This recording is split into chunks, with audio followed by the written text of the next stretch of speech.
ومن المسالك في معرفة أحوال المبادئ، وهو الكتاب الذي عرض فيه الأسس التي وجب تبنيها من أجل حداثة وتنوير المجتمع الإسلامي، وهو ما يفسر قيام خير الدين بتوجيهه.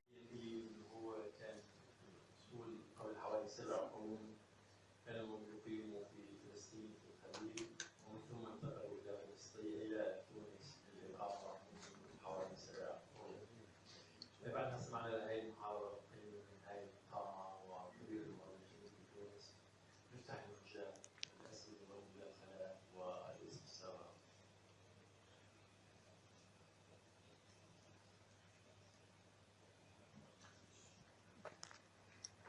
أنا في الانتظار. تفضل. السؤال انه ذاك اسم مدينة بداية. شكرا للمحاضرة المقيمة. أنا أفتخر بتونس لأنها في قمة البلاد العربية في التنوير وفي الإصلاح وفي الحضارة، ونتمنى أن باقي الدول تتعلم من تونس من تجربة تونس، ولكن لا يبدو أن ذلك في الأفق. فكيف سنبدأ في التنوير والحضارة في باقي الدول العربية؟ يعني هل نأخذ كتاب الأستاذ خير الدين التونسي ونحطه عندنا مثلا؟ وهذا الكتاب صار له سنين، قرن أو أكثر من قرن يمكن أو ما شابه ذلك، ولماذا لا يوجد تطبيق؟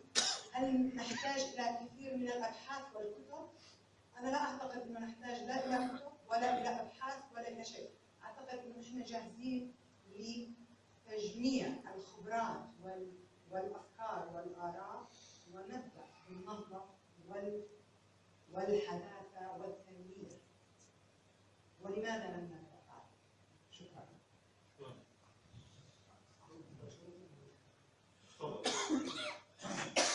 سؤال وجيه دوما، من أين نبدأ؟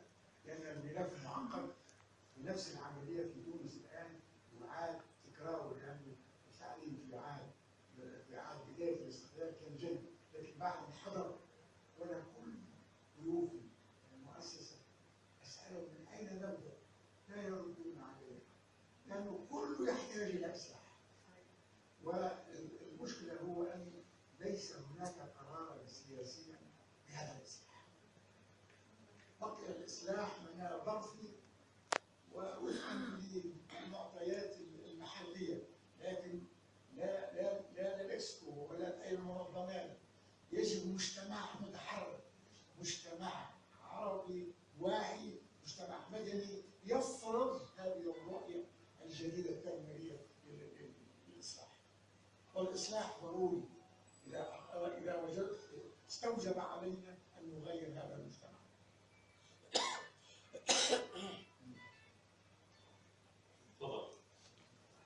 بسم الله الرحمن الرحيم.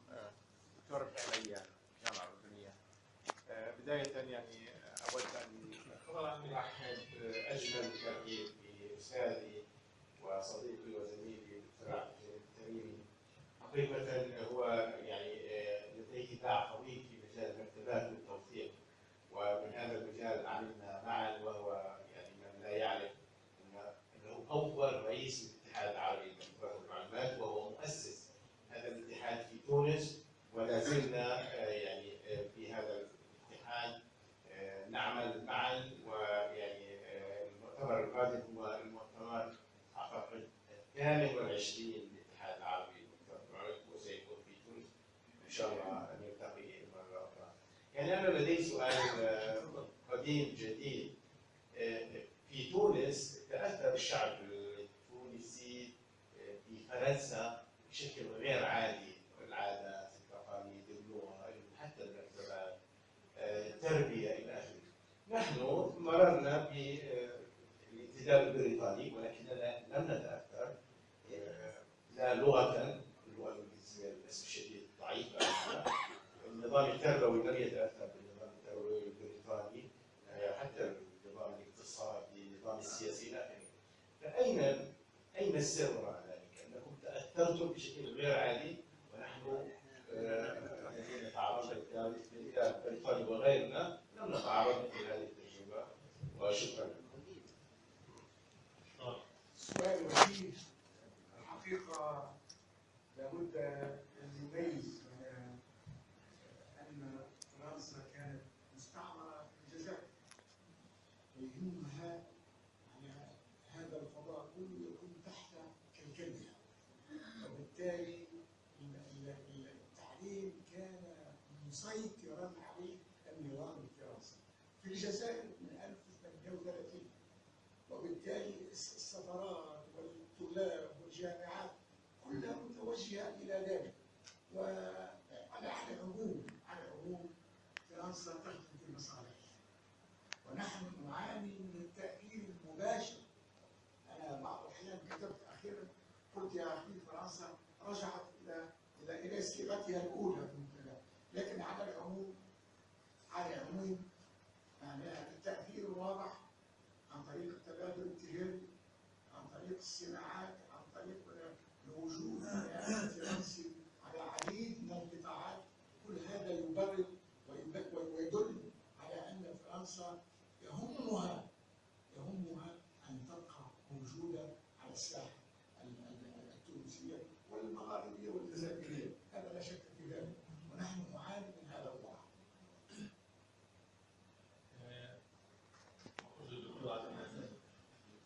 شكرا سيد الرئيس.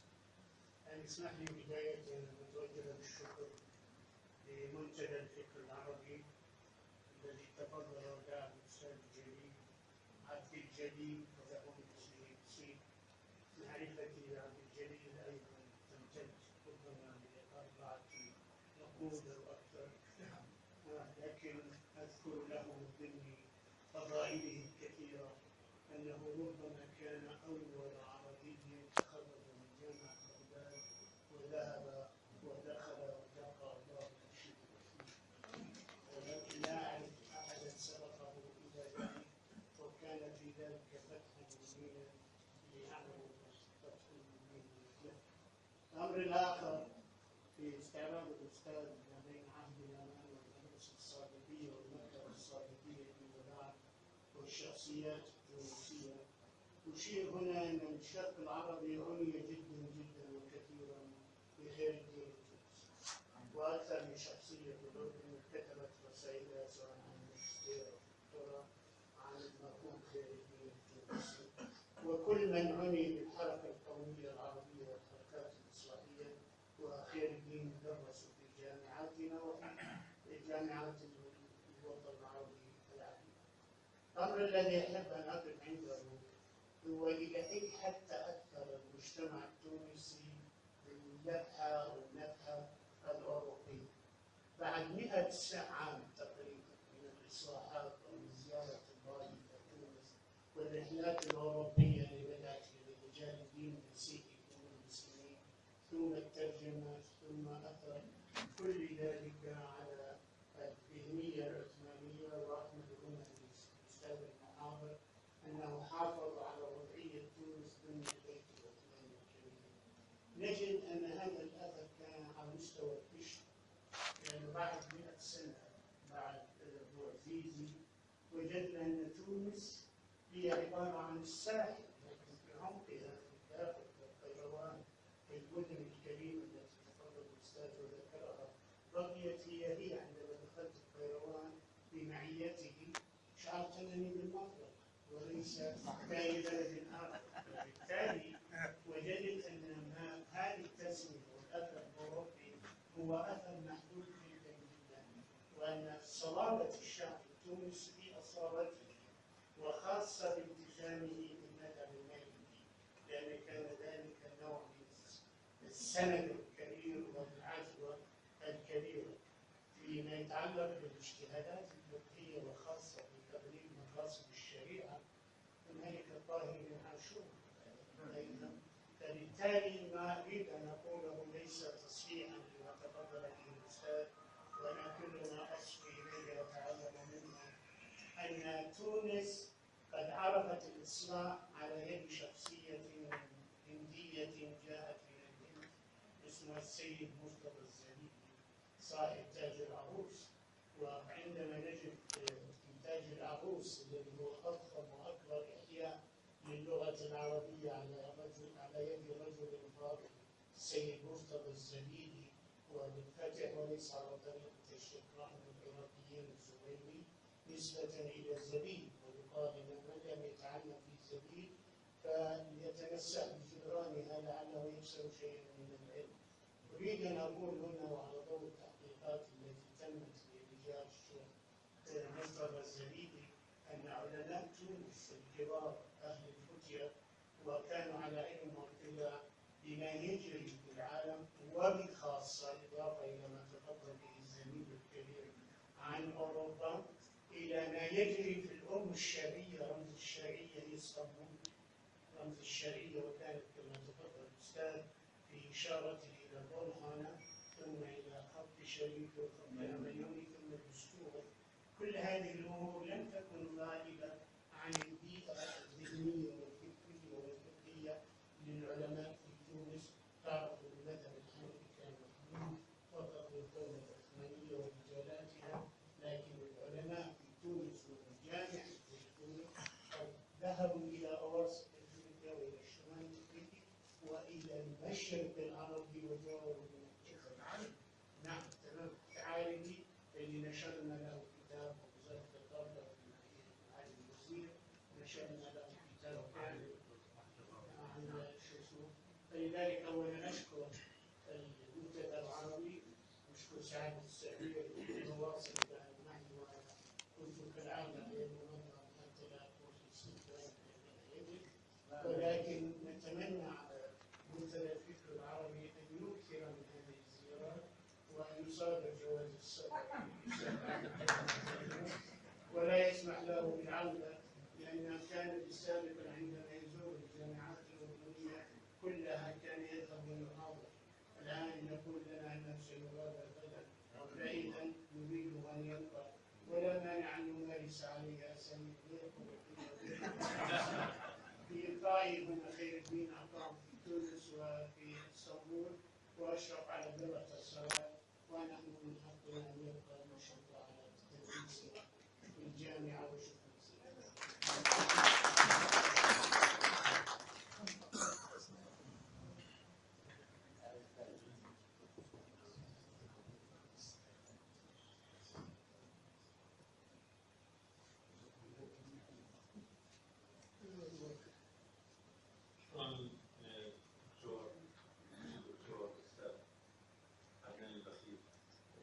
صراحة يعني ذكرت اليوم صراحة لما تكلم مع سيدي صاحب السمو الملكي تحية سمو. ذكرت الاسم يعني، وسعادة السيدي كان موجود. ذكر الدكتور انه راح يكون حاضر ولا لا، وعد سعادة السفير. بالتالي ذكرت بالاسم امام السيد صاحب السمو الملكي في هذا اللقاء. كان لقاء صحيح ولقاء ودي، وانا يعني تعرفت على تونس ولفت لها مرارا وتكرارا بحكم طبيعتي احد الاعمال اللي في تونس، وتفاجات لانه الكثير من اللهجه، بمعنى اخر اللهجه مختلفه في بعض القضايا وبعض المسميات وبعض المصطلحات. من ضمن المصطلحات اللي انا استغربتها احنا بنقول عن الاشياء الحلوه، نقول عنه هريسه، هريسه نوع معين من الهريسه، عندهم حلوى، عندهم الشطة عندهم الشط. ورينا أنا عليها أول ما الخصام. جيت هريسه قلت طبعا هو بدي انت بالهريسه هذا من الشغلات كمان من الشغلات. على فكره هي عليها قصه. اول زياره لما زرت كانت معي زوجتي، فندخل على المحلات اللي بنشتري شغلات، يقولوا والله يعطيك العافيه يزعل. فسالت بعض الاخوان التونسيين اللي كانوا معنا في المؤتمر، قالوا في العافيه يجيبنا. فصرت افوت على المحل بعد ما نخلص اقول له الله لا يعطيك العافيه. أنا أعتقد أنه تبادل الثقافي بين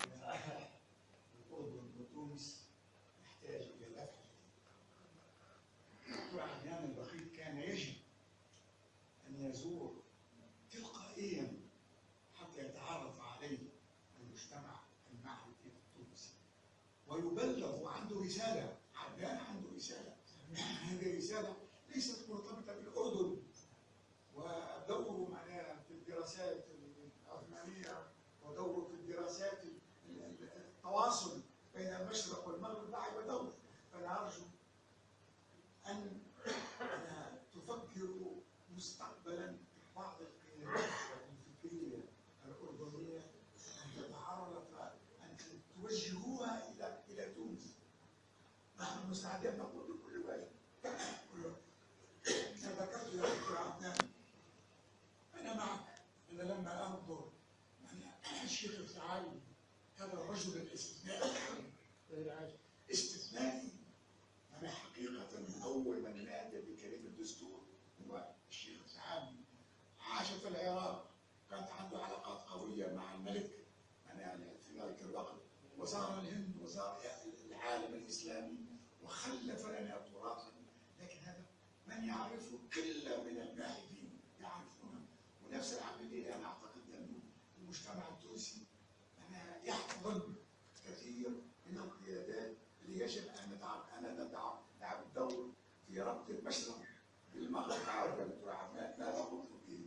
لأنه مؤتمرات عديدة لأنقل إلى التونسيين أن هناك فضاء آخر يكمل هذا الفضاء التونسي، لكن يجب أن يتواصل. لسوء الحظ لم يتواصل هذا، إن شاء الله عن طريق المنتديات وعن طريق بعض القيادات في المكتبات والمعلومات. وأنا مستعد أن أستمع إلى أي اقتراحات بناءة في هذا المجال. زيارة بحياته كشغل كعمل كزيارة سنين لتونس. اللي صحيح بشكل المحاضرة اليوم هو طبعا الاستماع لكم، بس كمان العنوان تبع المحاضرة وخاصة ديناميكية الحالة الإصلاحية. تونس أو غير تونس، لأن هذا الموضوع أنا شوي عم بحاول أحمل فيه على كلمة ديناميكية. وسؤالي إلى كما يلي، أنت ذكرت عن شخصية عربية مرموقة عاشت في زمن من الزمان، مرموق خير الدين تونسي، وهو قائد الحركة الإصلاحية في تونس، واستطاع في حياته إنه يأسس حركة إصلاحية مهمة ببلاده. أنا عم بصير عندي قناعة بسبب التعمق في هذا المجال إنه أي حركة إصلاحية مش بالوطن العربي اليوم لما بتحكي عن الإصلاح بفكر إصلاحية بس عبارة عن احتساب الانتخابات، وينسى إنه الإصلاح هو تعزيز المؤسسات حتى المؤسسات تخدم المواطنين أو تخدم الشعب. هذا أول. وهذا يتطلب دائما قائد، يتطلب شخص مرات حتى هو يقود المسيرة.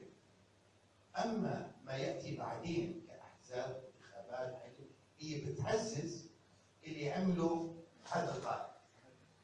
فأنا بس كنت حابب أسمع رأيك بهذا الموضوع، لأنك إذا ذكرت هذه الشخصية وتركت عندي انطباع عم بتعزز في انطباع إنه أي حركة إصلاحية هي مش حركة أحزاب، بل هي حركة شخص قائد تربوية.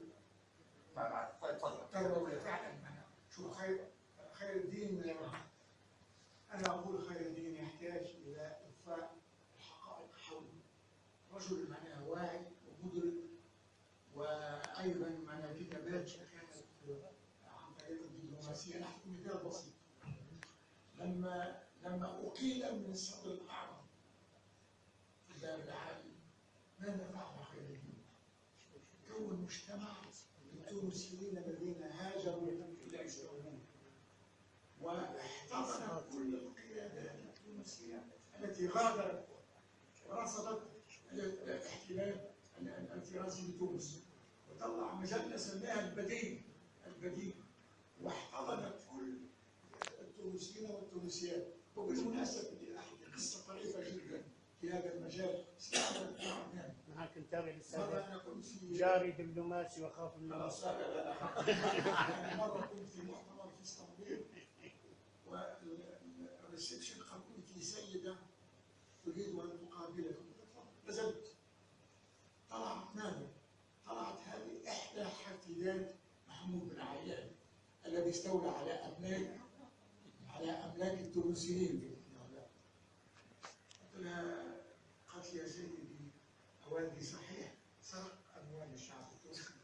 اشترى أملاك في باريس، لكن اشترى أملاك في اسطنبول.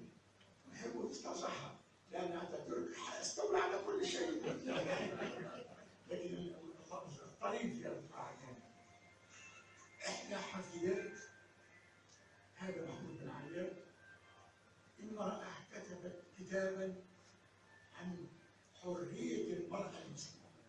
تصور قبل قاسم أمين وقبل طارق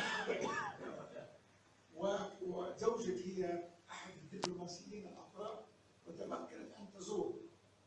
وسألت عن الحفيدة لماذا؟ لأن جدها هذا محمود بن عياد كان يتاجر بالحديد، وأدركت أن هذا المجتمع لابد أن يتغير. هذه أشياء مهمة جدا في المجتمع التونسي حقيقة. في أشياء أنا تحتاج، نحن نسعى إلى أن نكشف الحقائق. وأرشيف التونسي مئات الآلاف من الوثائق يا دكتور عادل، تعرف هذا من الوثائق، ونسعى أن نوجه طلابنا إلى أن يموقعوا هذه الأحداث موقع جديد عن طريق البحث العلمي الصالح.